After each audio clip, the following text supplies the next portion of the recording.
إن الحمد لله نحمده ونستعينه ونستغفره ونؤمن به ونتوكل عليه ونعوذ بالله من شرور أنفسنا ومن سيئات أعمالنا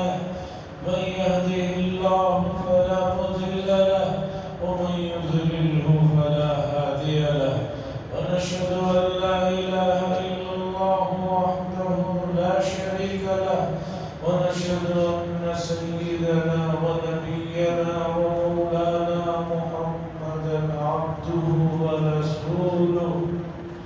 أرسله الله تعالى إلى كافة الناس بشيرا ونذيرا أما بعد فإن أصدق الحديث كتاب الله وخير الهدي هدي محمد صلى الله عليه وسلم وشر الأمور محدثاتها وكل محدثة بدعة وكل بدعة ضلالة وكل ضلالة في النار. قال الله تبارك وتعالى في القرآن المجيد والفرقان الحميد: يا أيها الذين آمنوا استعينوا بالصبر والصلاة إن الله مع الصابرين ولا تقولوا لمن يقتل في سبيل الله أموات بل أحياء ولكن لا تشعرون. وقال صلى الله عليه وسلم: أفضل الصيام بعد شهر رمضان شهر الله المحرم، أو كما قال صلی اللہ علیہ وسلم. عزیزان گرامی، ماہ محرم الحرام کی ایک دوسری جمعہ ہے اور آج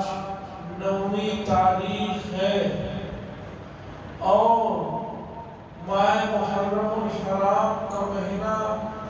شروع زمانے سے ہی محترم،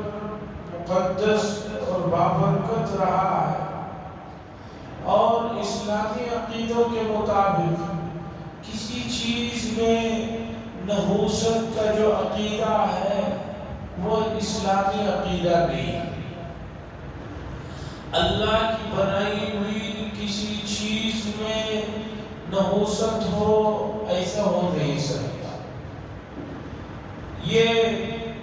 زمانے جاہلیت میں ایک بری رسم تھی کہ وہ بہت سی چیزوں میں، بہت سے ایام میں، بہت سے اوقات میں اپنے آپ کے ان کے سوچ کے مطابق وہ نحوست والے سمجھتے تھے. اسلام نے آ کر بتایا کہ زمانے میں بھی نحوست نہیں ہے، ایام میں بھی کوئی نحوست نہیں ہے، مہینوں میں بھی کوئی نحوست نہیں ہے، جانوروں میں بھی کوئی نحوست نہیں ہے، گھروں میں بھی کوئی نحوست نہیں ہے، اور بہت سی چیزیں جس کے بارے میں لوگ تصور کرتے تھے کہ یہ بدعقیدگی ہے، اس کے اندر نحوست ہے، شریعت نے آ کر بتایا کہ اس میں ایسی کوئی بات نہیں. برائی اور نحوست صرف اس میں ہے کہ آدمی جس لمحے میں اللہ کی نافرمانی کر رہا ہے، گناہ کر رہا ہے، وہ لمحہ، وہ وقت اس کے لیے بڑا منحوس ہے، وہ کام اس کے لیے نحوست والا ہے، ورنہ اللہ کی بنائی ہوئی مخلوق میں زمانے میں کوئی نحوست نہیں. یہ مسئلہ امت سمجھنا چاہیے، اسے امت کو یہ مسئلہ سمجھنا چاہیے. اس کے لیے سب سے برا وقت وہ ہے جس میں وہ نافرمانی کر رہا ہے،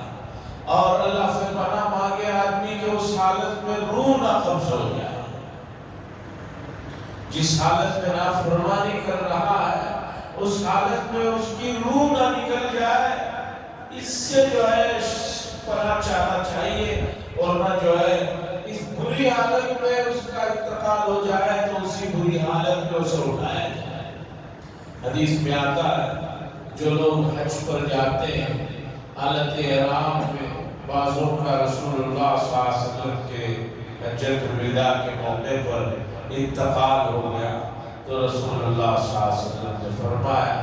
کہ اسی حالت میں ان کی تدفین کرو اور اسی حالت میں جب سور پھونکا جائے گا تو یہ قبروں سے لبیک پڑھتے ہوئے ہوگی۔ حالت احرام میں انتقال ہوا ہے، اسی میں ان کی تدفین کرو، جب لبیک پڑھتے ہوئے قیامت میں سور پھونکنے کے وقت میں اٹھیں گے۔ یہ بڑی بہترین حالت ہے۔ بہت سے اللہ کے بندے وہ قرآن پڑھتے ہوئے ان کا انتقال ہو جاتا ہے، سجدوں میں انتقال ہو جاتا ہے۔ کئی خطیب حضرات کی ویڈیو وائرل ہو رہی ہے کہ اللہ سے ڈرو اور جس آدمی کا کلمہ آخر میں لا الہ الا اللہ ہو اس کی روح نکل جائے اس کے لیے جنت کی بشارت ہے، حدیث سنا رہے تھے، اسی حالت میں انتقال۔ گزرے ہوئے زمانوں میں ایک بڑے امام گزرے، ان کے انتقال کا وقت قریب آیا اور آپ جانتے ہیں کہ انتقال کے وقت جو سکرات کا عالم ہوتا ہے اس میں بڑی شدت ہوتی ہے، بڑی سختیاں ہوتی ہے۔ خود رسول اللہ صلی اللہ علیہ وسلم نے فرمایا ان للموت لسکرات، موت کے لیے بڑی سختیاں ہیں، آخر مرحلہ بڑا کٹھن ہوتا ہے، کوئی اس وقت دوائیاں اور کوئی چیز کام نہیں کرتی۔ ولا صدق ولا والتفت الساق بالساق الى ربك يومئذ المساق، کہ وہی اس وقت کچھ کام آنے والی چیزیں نہیں ہیں۔ ایک محدث کا انتقال ہو رہا تھا،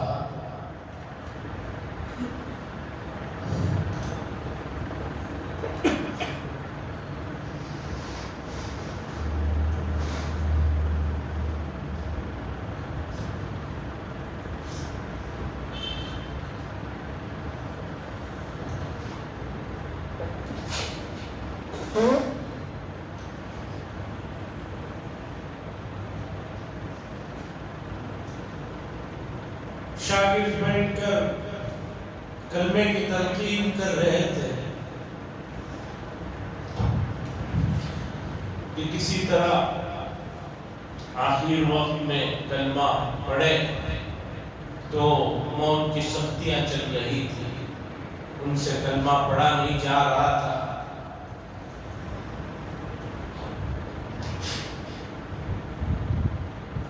ایک شاگرد نے آ کر ایک سند سنائی جس میں لا الہ الا اللہ والی حدیث ہے۔ آ کر وہ استاد کے سامنے سند کو پڑھنے لگا کہ یہ سند ہے، اس کے بعد کی روایت کیا ہے۔ اس نے جو ہی سند پڑھی انہوں نے آگے اس روایت کو پڑھا جس میں رسول اللہ صلی اللہ علیہ وسلم نے فرمایا من کان آخر کلامہ لا الہ الا اللہ دخل الجنہ، جس شخص کا آخری کلام لا الہ الا اللہ ہو وہ جنت میں داخل ہو جاتا ہے۔ یہ حدیث کا حصہ انہوں نے پڑھا اور محدث اور ان کی روح نکل گئی۔ عزیزان گرامی، فطری بات ہے، آدمی جس چیز کا زندگی میں ذکر کرتا ہے موت کے وقت بھی وہی چیز اس کی زبان پہ جاری ہوتی ہے۔ بہت سارے حضرات کو خواب میں عجیب عجیب چیزیں نظر آتی ہیں، وہ تو خواب ہوتے نہیں ہیں، خیالات ہوتے ہیں۔ خواب تو نبوت کا 46واں حصہ ہے، حدیث میں خواب نبوت کا 46واں حصہ ہے، اس کے ذریعے سے اللہ مومن کو جو ہے خوشخبری دیتے ہیں۔ تو یہ جو نظر آتے ہیں بہت سارے لوگوں کو یہ ان کے خیالات ہوتے ہیں، وہ دن میں جو کچھ سوچتے رہتے ہیں، جس کے بارے میں ریسرچ کرتے رہتے ہیں یا جس کا تذکرہ بار بار کرتے رہتے ہیں، خواب میں بھی ان کو وہی چیزیں نظر آتی ہیں۔ اور اردو کی مشہور کہاوت ہے بلی کے خواب میں چیچڑ، بلی ہمیشہ جو ہے چھچڑوں کی خواہش مند رہتی ہے تو اسے خواب میں بھی وہی نظر آتا ہے۔ تو اس طرح خواب میں جو ہے اس طرح کی چیزیں نظر آتی ہیں جو آدمی دل میں چرچا کرتے رہتا ہے۔ اسی طرح جس شخص کی زندگی میں لا الہ الا اللہ کا ورد ہے، جو شخص لا الہ الا اللہ کے مطابق زندگی گزار رہا ہے، گزارنے کے لیے سنجیدہ ہے، آخر وقت میں اللہ تبارک و تعالیٰ اس کی اس کوشش کی برکت سے اس کی زبان پر لا الہ الا اللہ جاری فرما دیتا۔ اور جو شخص زندگی میں اپنی جوانی میں، اپنی تندرستی میں، اپنے صحت کے زمانے میں، اپنے عیش و آرام کے زمانے میں کلمے کی زندگی کی طرف توجہ نہیں دیا ہے، کلمے کی طرف اس کا دھیان نہیں گیا ہے، کلمے میں دلچسپی نہیں ہے، نہ سوتے ہوئے کلمہ پڑھ رہا ہے، نہ اٹھتے ہوئے کلمہ پڑھ رہا ہے، نہ دن میں کلمہ پڑھ رہا ہے، نہ رات میں کلمہ پڑھ رہا ہے، اور نہ کلمے کے مطابق زندگی گزارنے کی کوشش کر رہا ہے، ایسے شخص کا جو حال ہوتا ہے وہ بہت برا ہوتا ہے۔ اور وہ جو آخری وقت ہے اس زمانے میں کتنا بھی طاقتور آدمی کیوں نہ ہو، کتنا بھی مالدار آدمی کیوں نہ ہو، کتنے بھی بڑے عہدے کا آدمی کیوں نہ ہو، جو شدت اور جو تکلیف میں وہ گزر رہا ہوتا ہے، وہاں کوئی اس کی اس شدت کو، اس تکلیف کو اپنے اوپر نہیں لے سکتا، اسے کم نہیں کر سکتا، اسے ہلکا نہیں کر سکتا۔ اسی لیے روح جب نکلتی ہے تو پورے کپڑے خراب ہو کر رہ جاتے ہیں، پیشاب اور بیت الخلا نکل جاتا ہے، اسی لیے روح نکلنے کے فوراً بعد کپڑے بدلائے جاتے ہیں، چونکہ کپڑے پورے گندے ہو گئے رہتے ہیں۔ کون آدمی ہے جو دن میں جو ہے کپڑوں میں جو ہے کتنی بھی طبیعت خراب کیوں نہ ہو اس طرح کی چیز کر لے، لیکن روح کی جو شدت ہوتی ہے نکلنے کی وہ ایسی ہوتی ہے کہ پورے کپڑے خراب ہو جاتے ہیں، فوراً کپڑے بدلنے پڑتے ہیں۔ لیکن یہ آخری مرحلوں کی چیزوں کا علم ہمارے امت کے افراد کو نہیں معلوم ہے۔ بڑی مشکل سے نماز جنازہ میں آتے ہیں یا قبرستان پہ پہنچ جاتے ہیں یا قبرستان کے بعد جو ہے گھر پہ پہنچ جاتے ہیں۔ ذرا دیکھیے روح نکلنے کا عالم کیا ہوتا ہے، کس طرح آدمی ایڑیوں پر ایڑیاں مارتا ہے، وَالْتَفَّتِ السَّاقُ بِالسَّاقِ، کیسے ایڑیاں مارتا ہے۔ کبھی روح کو کسی کی نکلتے ہوئے آخری مرحلے میں رہیے، تب آپ کو پتہ چلے گا کہ آدمی کے عہدے، اس کی طاقت، اس کی دولت، اس کی شہرت، کوئی چیز اس وقت کام نہیں۔ عزیزان گرامی، تو ایام میں کوئی نحوست نہیں ہے، دنوں میں نحوست نہیں ہے، مہینوں میں نحوست نہیں ہے، اور جگہ میں نحوست نہیں ہے۔ عرب لوگ سمجھتے تھے یہ گھر منحوس ہے، عرب لوگ سمجھتے تھے یہ عورت منحوس ہے، اس کے قدم کی وجہ سے گھر میں نحوستیں آ رہی ہیں۔ گھوڑا خریدتے اگر کچھ حادثہ ہو جاتا تو کہتے تھے کہ بھی اس گھوڑے کی وجہ سے یہ نحوست آئی ہے، تو رسول اللہ صلی اللہ علیہ وسلم سے بتایا کہ وہی اللہ کی بنائی ہوئی چیز ہے، گھوڑے کی پیشانی میں تو خیر ہے، اس میں کوئی نحوست نہیں ہے، کسی عورت میں نحوست نہیں ہے، اور نہ کسی گھر میں نحوست۔ بہت سارے حضرات سمجھتے ہیں کہ بھئی یہ کام اس لیے ہوا کہ بھئی اس عورت کے قدم اس گھر میں آئے، نحوست شروع ہو۔ اس کے آگے سے کوئی نحوست نہیں شروع ہوئی ہے۔ نحوست آپ کی اپنی سوچ ہے، آپ کے اپنے اعمال ہیں، آپ کے اپنی جو ہے کم علمی اور نادانی اور جہالت ہے۔ قُلْ لَا أَمْلِكُ لِنَفْسِي ضَرًّا وَلَا نَفْعًا إِلَّا مَا شَاءَ اللَّهُ۔ اللہ تبارک و تعالیٰ نے رسول اللہ صلی اللہ علیہ وسلم کے ذریعے سے قرآن میں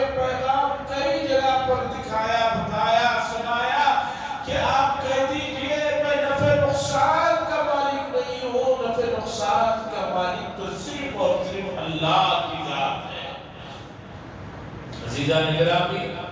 ایام تیزی سے گزر رہے ہیں۔ آج 9ویں تاریخ ہے، کل 10ویں تاریخ ہے، عاشورے کا دن ہے،